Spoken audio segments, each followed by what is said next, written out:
Hi guys, Paul Dexter here. Well, ISE 2018 was an amazing show.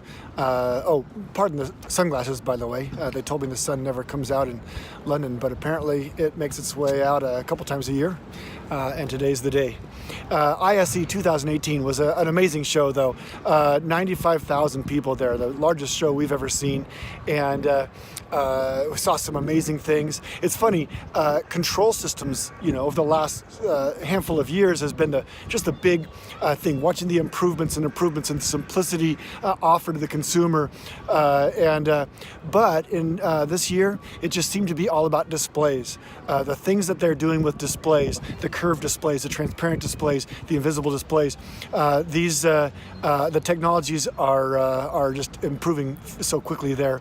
This morning, even I was in a retail shop, and there was this 20-foot tall curved glass display that a year ago you would have never seen, but these things are moving so quickly, and it's fun to watch them trickle its way down into real world.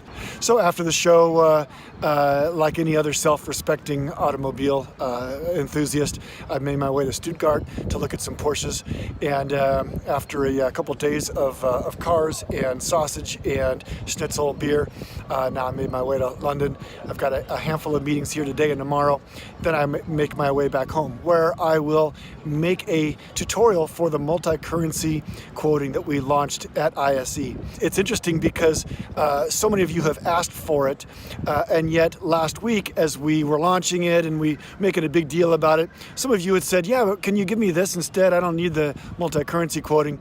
And then 2 days later, a couple of you said, you know what, that's kind of more interesting than I thought, as they connected a couple of their sheets that they buy in a currency other than their own.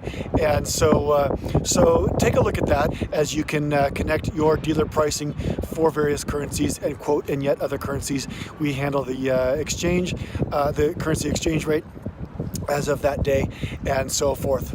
So take a look at that. Monday, we launch sorting in project list and client list. This seems like another simple, obvious feature, but it took a while to get to this. Many of you have been patiently saying, yeah, can we just please click on a client name, project stage, and so forth, and sort those columns. And so we finally built that. So I guess that's it for now. Welcome to those of you new in Jetbuilt that we just met at ISE, and to all the old faces, hello, and until next time, this is Paul Dexter. Bye-bye.